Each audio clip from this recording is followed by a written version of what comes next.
दोस्तों, आज की हमारी ये कहानी बाकी कहानियों से काफी हटके है, जिसके बारे में शायद ही आपने कभी सुना या फिर देखा होगा। ये कहानी एक ऐसे निकम्मे इंसान से रूबरू करवाती है जो बेरोजगार होने की वजह से चोर बन जाता है, पर वो जिंदगी में कुछ बड़ा करना चाहता था और फिर अपने काम में इतना दिलो जान लगा देता है कि उसे वो सब कुछ मिल जाता है जिसके बारे में कोई सपने में भी नहीं सोच सकता। पर सोचने वाली बात है कि आखिर उसने ये सब किया कैसे, और क्या सच में इसमें लक का कोई खेल था या फिर कुछ और। चलिए जानते हैं हमारी आज की इस कहानी में। मूवी का नाम है नाइट क्रॉलर, डायरेक्टर है डैन गिलोरी और IMDb रेटिंग है 7.9। कहानी की शुरुआत एक कंस्ट्रक्शन साइट से होती है, जहां पर लोइस ब्लूम यानी लोऊ बेरोजगारी से तंग आकर चोरी करने आया होता है। वो यहाँ के वायर काट ही रहा था कि तभी सिक्योरिटी गार्ड बदकिस्मती से उसे देख लेता है, लेकिन लोऊ ठहरा एक जिद्दी चोर। वो कहाँ मानने वाला था और गार्ड की घड़ी को भी चोरी करके वहाँ से 9-11 हो जाता है। ये सारा सामान चोरी करके एक कबाड़ी वाले के पास जाता है और उसे बेहद कम कीमत पर सब कुछ बेच देता है। हालांकि लोऊ को एक अच्छे काम की तलाश भी थी। वो चोरी नहीं करना चाहता था, उसे तो ईमानदारी की रोटी खानी थी, लेकिन भूखा पेट आखिर करे भी तो क्या करे। कबाड़ खाने का मालिक उसे इसलिए नौकरी देने से मना कर देता है क्योंकि वो एक चोर था। ये सुनकर लोऊ को बहुत ही बुरा लगता है, लेकिन वो एक हल्की सी मुस्कान के साथ वहाँ से चला जाता है। लोऊ जब वापस अपने घर जा रहा था तभी रास्ते में काफी भीड़ देखता है। पास जाने पर पता चलता है कि वहाँ पर एक बहुत ही बड़ा एक्सीडेंट हुआ है। गाड़ी अंधाधुंध आग से जल रही है और पुलिस वाले लोगों को बचाने की कोशिश कर रहे हैं। इतने में उसके नजदीक एक वैन आकर रुकती है, जिसमें से 2 लोग हाथों में कैमरा लिए बाहर आते हैं। इन्हें देखकर साफ समझ में आ रहा था कि ये मीडिया के लोग हैं, पर वो मीडिया से भी ताल्लुक नहीं रखते थे, बल्कि स्ट्रिंगर थे, यानी कि वो लोग जो स्वतंत्र रूप से फोटो क्लिक करते हैं। इनमें से एक शख्स का नाम जोई लोडर था, जो किसी मीडिया एजेंसी से फोटो बेचने की बात कर रहा था। तभी लोऊ उससे पूछता है कि ये वीडियो किस चैनल पर टेलीकास्ट होगी, जिस पर जोई उसे बताता है कि दोस्त, ये उसी चैनल में टेलीकास्ट होगा जो मुझे इसके बदले ज्यादा से ज्यादा पैसे देगा। इसी बीच जोई के वैन में एक अलर्ट बजता है और उसे मालूम पड़ता है कि शहर के कोने पर कहीं और भी एक्सीडेंट हुआ है, जिसके बाद वो फौरन वहाँ चला जाता है। ये एक्सीडेंट जरूर था, पर जिंदगी का हर एक पड़ाव अपने साथ कोई ना कोई सीख लेकर आता है और शायद लोऊ को भी स्ट्रिंगर के काम में दिलचस्पी होने लगती है। उसे लगने लगता है कि वो भी बड़ी आसानी से फोटो क्लिक करके किसी घटना से ढेर सारे पैसे ईमानदारी से कमा सकता है। बस फिर क्या था, वो अपनी जिंदगी में ईमानदारी के रास्ते पर जाने के लिए एक बार फिर से बेईमानी से साइकिल चोरी करता है और उसे एक शॉप में बेचकर एक कैमरा और सबसे जरूरी चीज पुलिस रेडियो स्कैनर खरीदता है, जिसके बाद वो अपने काम पर लग जाता है और पूरा दिन पुलिस के फ्रीक्वेंसी पर रेडियो सुनता रहता है, ताकि जैसे ही कहीं पर भी कोई घटना हो तो वो तुरंत वहाँ पहुँच जाए। आखिरकार सब्र का फल मीठा होता है। कुछ समय बाद उसे एक घटना का पता चलता है, जहाँ पर वो सबसे पहले पहुँचता है और अपने कैमरे को निकालकर पूरी घटना की वीडियोग्राफी करने लगता है। लेकिन ये सब लोऊ के लिए बिल्कुल नया था। उसे कोई नियम और कानून नहीं पता था। वो तुरंत ही बॉडी के करीब जाकर रिकॉर्ड करने लगता है, जिसकी वजह से पुलिस वाले उसे भगा देते हैं और इस वजह से पीछे आए जोई का भी काम खराब हो जाता है। शुरुआती 1-2 बार में तो लोगों को वीडियो निकालने में थोड़ी दिक्कत होती है, लेकिन एक दिन एक क्राइम सीन की न्यूज पर वो एक ऐसी कमाल की वीडियो बनाता है कि उसमें पूरा का पूरा खून खराबा दिखाई देता है। आखिर मीडिया को यही मसाला तो पसंद आता है। लोऊ पुलिस की परवाह न करते हुए क्राइम सीन के अंदर जाकर उस व्यक्ति के हुलिये के साथ साथ गोली के एक दाग को भी अच्छे से फिल्माता है और ये सब लेकर वो KWLA6 नाम के एक न्यूज एजेंसी के पास पहुंचता है। पहले तो उसे काफी भटकाया जाता है, लेकिन फिर इत्तेफाक से उसकी मुलाकात चैनल की डायरेक्टर नीना रोमिना से हो जाती है, जो उसकी वीडियो को देखकर काफी खुश हो जाती है और उस वीडियो को अच्छी खासी रकम में खरीद लेती है। नीना को लोऊ का काम इतना पसंद आता है कि वो उसे अपनी कंपनी के लिए काम करने को भी कहती है। साथ ही साथ उसे यह भी सलाह देती है कि उसे और भी अच्छे तरीके से कैमरा और माइक की जरूरत है, जिससे कि पूरी की पूरी वीडियो साफ सुथरी नजर आए। नीना उसे यह भी बताती है कि उसकी न्यूज एजेंसी ज्यादातर आपराधिक सीन्स पर फोकस करती है, इसलिए उन्हें ऐसी वीडियोस चाहिए जो कि तड़कती फड़कती हों, जिसे लोग आम तौर पर नहीं देख पाते और इसे देखकर उनकी रूह कांप जाए। दोस्तों, आम तौर पर मीडिया में खुलेआम किसी भी खून खराबे से भरी चीज को दिखाना गैर कानूनी है, क्योंकि इससे घर बैठे बच्चे डर सकते हैं और समाज में उसका खराब असर पड़ सकता है। लेकिन फिर भी नीना थोड़ा बहुत वीडियो को ब्लर करके अगले दिन चैनल पर अपलोड कर देती है। लोऊ नीना की बताई सभी बातों पर रिसर्च करता है। उसे लगता है इस काम में उसे किसी एक और शख्स की जरूरत भी पड़ेगी, इसलिए वो एक रेस्टोरेंट में इंटरव्यू लेने के लिए कुछ लोगों को बुलाता है। उन्हीं में से एक लड़का होता है रिक, जिसे पैसे की बहुत जरूरत थी और लोऊ को ऐसे इंसान की, इसलिए वो पहले तो रिक को इंटर्नशिप में काम करने के लिए कहता है। लेकिन उसकी मजबूरी को देखकर वो उसे हर रोज $30 देने के लिए राजी हो जाता है, जबकि लोऊ अपनी एक वीडियो से 200 से $1000 आसानी से कमा लेता था। अब लोऊ रिक को समझाता है कि हर वक्त उसे रेडियो स्कैनर के पास रहना पड़ेगा और जब वो गाड़ी चलाएगा तो उसे मैप खोलकर रास्ते के बारे में बताना पड़ेगा।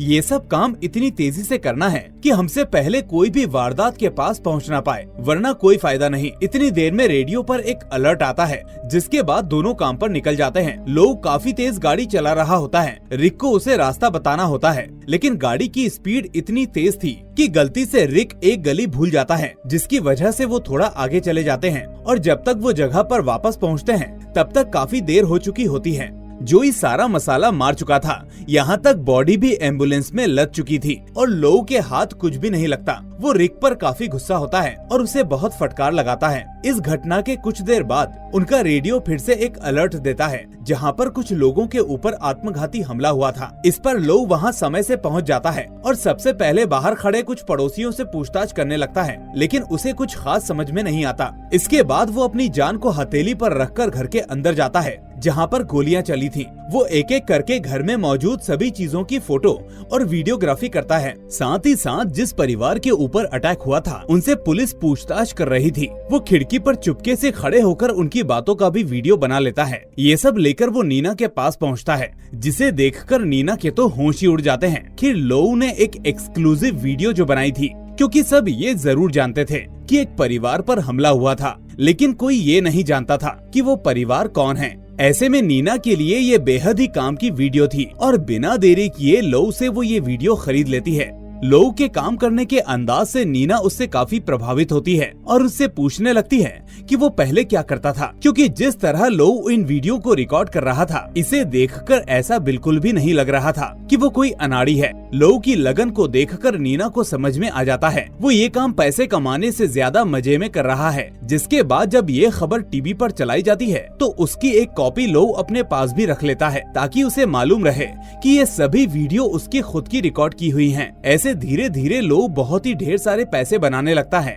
और जल्दी ही अपने लिए एक बेहतरीन कैमरा और माइक के साथ साथ तेज चलने वाली गाड़ी भी खरीद लेता है, क्योंकि गाड़ी की स्पीड ही उसे घटना स्थल पर जल्दी से जल्दी पहुंचने में मदद करेगी। एक दिन उसे एक इमरजेंसी मैसेज मिलता है और वो क्राइम सीन पर रिक के साथ फटाक से पहुंच जाता है। गजब बात तो ये थी कि तब तक वहाँ पर पुलिस भी नहीं आई थी और ना ही वहाँ कोई भीड़ थी। वहाँ एक शख्स मृत हालत में पड़ा हुआ था। लोऊ एक्सीडेंट का वीडियो शूट करने लगता है, लेकिन उसे अच्छा एंगल नहीं मिलता, इसलिए वो बॉडी को उठाकर एक तरफ से दूसरी तरफ रखने लगता है ताकि वो अच्छे से अच्छे एंगल में वीडियो बना सके। वो वीडियो को अलग अलग दृश्य से बनाता है, उन्हें जितना रोचक हो सके उतना दिखाने की कोशिश करता है, लेकिन ये सब करने में वो ये भूल जाता है कि उसने बहुत बड़ा अपराध किया है। चंद पैसों के लिए पूरे क्राइम सीन के साथ छेड़खानी की है, जिससे ना जाने कितने सबूत भी मिट चुके होंगे। इस वीडियो को देखकर नीना भी लोऊ की मुरीद हो जाती है और उसे आज तक की सबसे बड़ी रकम देती है। इसी बीच लोऊ नीना को अपने साथ डेट पर जाने के लिए पूछता है। पहले तो वो मना कर देती है, लेकिन फिर इसके लिए मान जाती है। अगली सुबह लोऊ की मुलाकात जोई से होती है, जो कि उससे कहता है कि वो अपनी वीडियो सिर्फ एक चैनल को ही क्यों बेचता है, उसे अच्छे पैसे कमाने के लिए दूसरे चैनल को भी वीडियो देनी चाहिए और किसी को भी वीडियो बेचने से पहले मार्केट में रेट जरूर ले लेना चाहिए। इसके अलावा वो उसे एक ऑफर देते हुए कहता है कि अगर वो उसके साथ काम करेगा तो वो उसे डबल पैसा देगा, साथ ही साथ एक पर्सनल वैन भी देगा। पर लोऊ उससे कहता है कि वो किसी के लिए काम नहीं करता, वो सिर्फ अपने लिए काम करता है और उसका जहां मन करेगा वहां वीडियो देगा। कहीं न कहीं जोई भी लोऊ की तरक्की से जलने लगा था। सिर्फ जोई ही नहीं बल्कि उसका साथी रिक भी उससे नफरत करता था, क्योंकि लोऊ कभी रिक से सीधे मुंह बात नहीं करता था और $30 देकर ऐसा लगता था जैसे उसने उसकी जिंदगी खरीद ली हो। मगर रिक के पास भी इसके अलावा कोई ऑप्शन नहीं था, इसलिए वो मजबूरी में उसके साथ काम करता था। शाम होती है और हम देखते हैं कि लो और नीना डेट पर जाते हैं, जहाँ इधर उधर की फालतू बातें करने की बजाय लो डायरेक्ट नीना से शारीरिक संबंध बनाने के लिए अप्रोच करता है। वो नीना से सीधे कहता है कि आज तुम्हारा चैनल जिन ऊंचाइयों पर है वो सिर्फ और सिर्फ मेरी बदौलत है। मेरे वीडियोस ने ही तुम्हारे चैनल की टीआरपी को बढ़ा के रख दिया है, वरना तुम्हें कोई नहीं पूछता। ये सब सुनकर नीना थोड़ी शॉक्ड जरूर हो जाती है, लेकिन लोग कुछ गलत भी नहीं कह रहा था। आखिर उसी की वजह से तो वो आज इस मुकाम पर पहुंची है। उसे डर था कि कहीं लोग काम छोड़कर किसी दूसरे चैनल को वीडियोस ना देने लगे, इसीलिए वो उसकी हाँ में हाँ मिला लेती है। इसके कुछ दिनों बाद शहर में एक प्लेन क्रैश होता है, लेकिन घटना स्थल पर लो से पहले जोई पहुंच जाता है और सारी अच्छी फोटोज ले लेता है। जिसके बाद लो के हाथ कुछ खास नहीं लगता और ये देखकर नीना उस पर काफी गुस्सा होती है। अब लो को जोई के ऊपर काफी गुस्सा आता है और वो अपने कॉम्पिटिटर को खत्म करने के लिए उसकी गाड़ी का ब्रेक फेल कर देता है, जिससे जोई का एक्सीडेंट हो जाता है और वो उसी की एक्सीडेंट की वीडियो बनाता है, जिसे देखकर रिक को काफी अफसोस होता है क्योंकि वो भी उनमें से ही एक था। लेकिन लो को इससे घंटा फर्क पड़ता। एक रात लो को खबर मिलती है कि लॉस एंजलिस के एक बहुत ही पॉश इलाके में एक घर में डकैती डाली गई है और 3 लोगों की हत्या भी हुई है। लो वहां इतनी जल्दी पहुंच जाता है कि वो घर के बाहर खूनियों के जाने की वीडियो बनाता है, साथ ही साथ उनके गाड़ियों के नंबर प्लेट की वीडियो भी रिकॉर्ड करता है। फिर घर के अंदर जाकर लाशों की भी बारीकी से वीडियोग्राफी करता है और जैसे ही पुलिस वहां पहुंचती है वो पहले ही वहां से निकल जाता है। अभी तक डकैती की खबर मीडिया में कहीं भी लीक आउट नहीं हुई थी, इसलिए लो वीडियो को नीना को देने से पहले अपने लैपटॉप में उसे अपलोड कर लेता है और फिर हमेशा की तरह नीना के सामने अपना काम का उम्दा प्रदर्शन दिखाता है। नीना ये वीडियो देखकर हैरत में पड़ गई क्योंकि अभी तक किसी भी चैनल ने उस वीडियो को नहीं दिखाया था। वीडियो कितनी काम की थी ये बात लो भी जानता था, इसलिए वो $1500 की मांग करता है, मगर नीना इसके लिए उसे मना कर देती है। इसके बाद लो भड़क जाता है और उससे कहता है कि वो अगली बार से मोलभाव नहीं करेगा। उसे पता है कि उसकी वीडियो कितनी कीमती है। वो कहता है कि अगली बार से जितनी भी वीडियो मैं तुम्हें दूंगा उस पर मेरी कंपनी का नाम होगा और मुझे तुम्हारे हर एक स्टाफ से मिलना है। नीना उसकी ये शर्त मान जाती है, लेकिन लो ने अभी भी नीना से बहुत कुछ छुपा कर रखा था। दरअसल दोस्तों, उसने जो वीडियो नीना को दी थी उसमें काफी कुछ एडिट करके रखा था। उसने खूनियों की शक्ल और उनकी गाड़ियों के नंबर वीडियो से गायब कर दिए थे, यानी कि अभी तक किसी को मालूम नहीं है कि खूनी कौन है, केवल लो के अलावा। ये वीडियो पूरी तरह से अनैतिक थी, लेकिन नीना को केवल टीआरपी से मतलब था, इसलिए वो स्टोरी को थोड़ा और तोड़ मरोड़ कर लाइव कर देती है। अगले दिन पुलिस लो के घर का दरवाजा खटखटाती है, जिन्हें देखकर लो को बिल्कुल भी डर नहीं लगता। ऐसा लग रहा था कि उसे मानो पता हो कि उसके घर मेहमान आएंगे। पुलिस उससे जो सवाल करती है वो उसकी बड़ी सफाई से जवाब देता है, यहाँ तक कि वो उन्हें रिकॉर्ड वीडियो भी दे देता है जो उसने नीना को दी थी। मतलब अभी भी उसने असली वीडियो को छुपा कर रखा था। खूनी का राज अभी तक बरकरार था। अब लोग खूनी की गाड़ी के नंबर प्लेट को ऑनलाइन सर्च करता है, जिससे उसका असली पता मिल जाता है और अब वो रिक के साथ उनके घर के इर्द गिर्द मंडराने लगता है। असल में वो चाहता था कि खूनी जैसे ही अपने घर से बाहर किसी काम के लिए निकले वो पुलिस को फोन करके उनकी जानकारी दे दे, ताकि उनके सर पर चढ़ा $50,000 का इनाम उसके नाम हो जाए। यहाँ पर रिक को महसूस होता है कि अब उसके साथ नाइंसाफी हो रही है, इसलिए वो लो से इनाम की रकम का आधा हिस्सा मांगता है और धमकी देता है कि अगर वो ऐसा नहीं करेगा तो वो पुलिस को जाकर सब कुछ बता देगा। लो समझ जाता है कि आखिर कुछ ना मिलने से तो कुछ मिलना बेहतर है, इसलिए वो इसके लिए राजी हो जाता है। इसी दौरान खूनी अपने घर से बाहर निकलते हैं और एक गाड़ी में बैठकर कहीं जाने लगते हैं। लो भी उनके पीछे पीछे अपनी गाड़ी बढ़ा देता है और वो सभी एक रेस्टोरेंट में बाहर खाना खाने लगते हैं। लो को ये मौका सबसे बढ़िया लगता है, इसलिए वो बिना टाइम वेस्ट किए पुलिस को फोन करता है और उन्हें बताता है कि उसने खूनी को पहचान लिया। वो सभी उसके सामने मौजूद हैं। वो पुलिस वालों को अपना नाम बताता है और कहता है कि इन हत्यारों के पास बंदूक भी हैं, इसलिए वो जल्द से जल्द वहां आ जाएं। इसके बाद लो रिक से कहता है कि वो सड़क के दूसरे किनारे पर जाकर इस पूरी वारदात का एक वीडियो बनाए।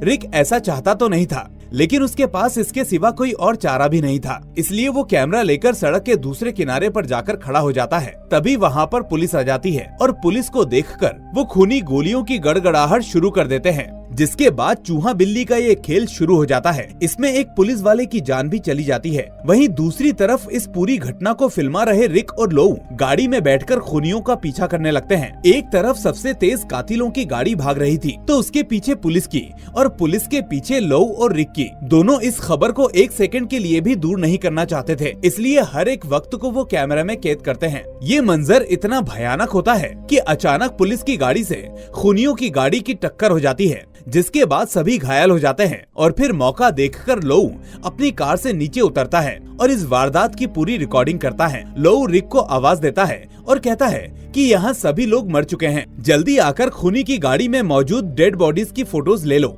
इसके बाद डरा सहमा रिक खूनियों की गाड़ी के पास पहुंचता है, लेकिन वहाँ बदकिस्मती से एक खूनी जिंदा होता है और वो अपनी गन से रिक को वहीं पर भून देता है। हैरत की बात तो ये थी कि थोड़ी दूर पर खड़ा लोऊ ये सब अपने कैमरे में रिकॉर्ड कर रहा होता है, मगर उसने अपने साथी को बचाने की जरूरत नहीं समझी, जिससे ये साफ साफ समझ में आ रहा था कि हो ना हो उसे पता था कि खूनी अभी भी गाड़ी के अंदर जिंदा हैं, लेकिन इस वारदात को रिकॉर्ड करने के लिए उसने रिक को जानबूझकर वहां फंसाया। हालांकि थोड़ी देर बाद उस आखिरी खूनी को भी पुलिस एनकाउंटर में मार देती है और फिर लोऊ अपनी चंद सांसें गिन रहे रिक के पास जाता है। रिक को समझ में आ जाता है कि ये सब लोऊ ने किया है, जिस पर लोऊ उससे कहता है कि मैं तुम्हारे जैसे धोखेबाज इंसान के चक्कर में अपनी कंपनी को डुबो नहीं सकता था। जिसके बाद रिक की मौत हो जाती है। इन सभी फुटेजेस को लेकर लोऊ नीना के पास पहुंचता है, जिसे देखकर वो भौचक्का रह जाती है, क्योंकि उसने अपने पूरे जीवन में इस तरह की लाइव वीडियो रिकॉर्डिंग्स नहीं देखी थी, जहां कोई कैमरामैन इतना जांबाज साबित नहीं हुआ जिसने इस तरह के वीडियो बनाने की जरूरत की हो। इस वीडियो से न सिर्फ चैनल टॉप पर जाने वाला था, बल्कि लोऊ की जिंदगी भी बदलने वाली है। लोऊ की सभी वीडियो की तरह ये भी एक असंवैधानिक वीडियो थी, जिसे ऐसे खुलेआम दिखाना कहीं से भी सही नहीं था।